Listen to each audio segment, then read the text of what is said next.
Chapter 5. Random Acts of Kindness. Sky leaned her head back on the passenger seat as she crossed her feet and put them on the dashboard. She watched the stands of trees go by as they drove down the stone and dirt country roads. Wind from the partially lowered window played with her hair. With a slow breath, Sky drew in the deep woodsy scent that held a hint of pine. "I love that smell. There's nothing better." Dylan laid out his plan for her. It was normal for him to do a country block around his cabin. While his friend, Joe, was on the route, so were other neighbors he liked to check on. Curious, she turned toward Dylan, taking in his rugged profile. His eyes narrowed as he squinted at the sunlight. "How often have you been doing this?" "Every few days I see if they need anything, and call someone to haul them off if they're sick. Hate to see them getting bad and wandering around." Sky's heart melted a bit at this rough man's concern over his neighbors. Given the circumstances, she wasn't certain how many others would do what he was doing, and yet, that was the very reason Dylan was doing it. "That is considerate of you, I am sure they appreciate it." Dylan grimaced and gave her a small shrug with his right shoulder. "There's not really a lot of people, way up here. If I don't do it, I can't think who would," he said as if to excuse himself from any random acts of kindness. Sky mumbled, smiling. As they reached the first neighbor, Dylan told her it had been a while since he'd seen them. The last time no one had come out to talk to him, so he had called the clinic to check on them. He wasn't sure what happened after that. When they pulled into the driveway, Dylan sounded the horn and waited. In a short time, a young blond man that looked to be in his early 20s, and still healthy, came to the door. Dylan opened his truck door and stepped out but stayed close to the pickup. The men conversed from this distance. "Hey, Dylan. Good to see ya. Looks like you're doing good." "Who ya got there?" said the young man. Dylan introduced him as Bobby, but when he saw Sky pull the truck door handle to get out, he barked for her to stay in the car. "Dylan. Seriously? Bossy much?" Dylan didn't even throw her a look, but said, "We don't get out." "You're out. Don't leave this truck, Sky." "Okay, sure, I can do that." Sky popped out the open passenger window, sat on the door and waved.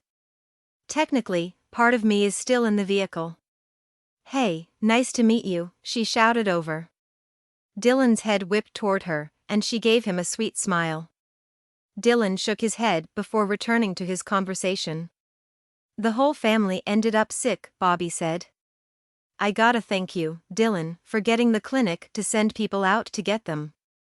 Tears rolled down his face as he continued, "Just Sis and me made it. Everyone's gone or on their way to being gone. It's been hard, real hard to lose so many." Sis came up beside Bobby and linked her arm through his, patting him. "At least some of us got through it. Sis is still pretty weak though," Bobby said. "Same thing happened to me," Sky said. Sis lifted her head and yelled over to Sky, "You stayin' around here?" "I'm staying with the Coles until I can head home to Ohio," Sky answered. "It's where my family is." Dylan asked if they needed anything before they left. When they answered no, he raised his hand in goodbye and got back into the truck. Sky waved and hopped down onto the seat. "What do you think they're doing for food?" "Same as we're doing. Scavenge the empty houses. Eat whatever you find growing." If he needed anything, he woulda said, Dylan reassured her as he backed out of the drive and headed down the lane. On their way to the next house, Dylan uttered a short groan in the back of his throat. "What is it? What's wrong?" Sky asked as she glanced at him, then looked left and right. Dylan tipped his head toward his side of the road. Sky leaned forward and scanned the woods before coming to a startling halt. Her stomach clenched when she noticed a woman sitting on the ground, leaning up against a tree. Clothes torn, the small woman had also lost one of her tennis shoes, her bare foot peeking out from beneath a thigh as she sat on it. Deep, red scratches covered her exposed skin. Her dark blue hands rested in her lap as if she were seated at a religious meeting listening to a sermon. Her head seemed bowed in prayer. "Oh, no," Sky whispered, "what is she doing out here?" "I reckon she's gone," Dylan said in a resigned tone. Tears came to her eyes. "Gone? You think she's dead?" "That's terrible," Sky whispered, her voice breaking on the words. "How terrible." "I'm gonna make sure." Dylan opened his door. "What?" "No." Sky grabbed his arm and pulled to hold him back. "That is dangerous." "Isn't that dangerous?" Dylan looked down at her hands gripping his bicep and said, "You just want to leave her here, then?" "No, that would be. I don't know. You can't touch her, or get too close and breathe after her if she is alive." "I don't know, what do we do?" she asked, confused between what was right and what was unsafe. "I'll get out, walk a bit closer and see, that'll tell us who to call," Dylan said, pushing open his door. "You stay here. Inside the vehicle this time." "Okay, but I can help, if you want me to," Sky's voice trailed off. She hoped he didn't want her aid in any way. Please be careful." "I will, Sky. I don't plan on dying today."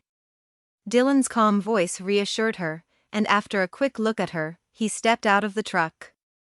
Dylan slammed the side of the truck bed with his hand, causing a loud, metal bang. Sky jumped and eyed the woman. If she were alive, she should have stirred. The sick didn't like loud noises. But the woman didn't move. The closer Dylan got to the sick woman, the tenser Sky became. By the time Dylan made his way over to the woman, Sky was on her knees in the driver's seat. One of her hands clenched the steering wheel, and one gripped the back of the seat to the point of numbness. When Dylan crouched down in front of the woman, Sky sucked in a sharp breath and held it. When he leaned forward to peer into the woman's face, Sky feared that breath would become a scream. Sky bit her lips closed. Dylan stood and backed away. Sky blew out a long, ragged sigh. Dylan walked back to the truck and yanked the driver's door open.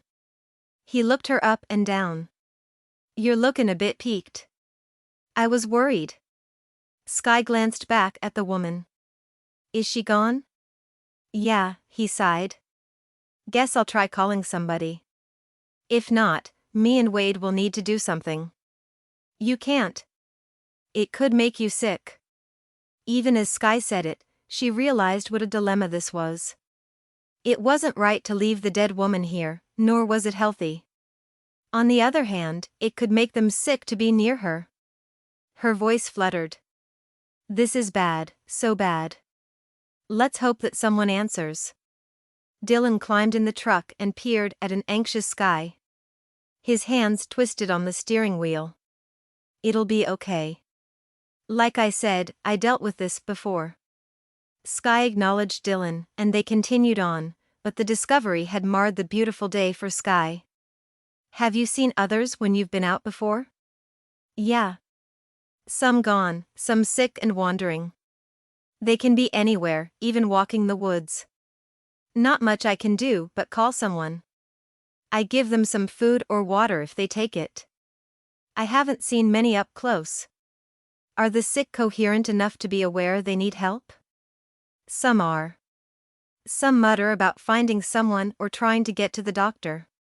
Others," Dylan shook his head, "I don't think they know where they are. They just mumble around.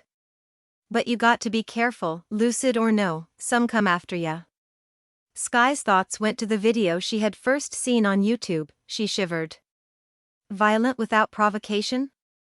Ain't no provocation coming from me. That's frightening." "Trying to lighten the moment," Dylan said, "me or them?" Sky shot him a glance and giggled as she settled in for the ride to the next house.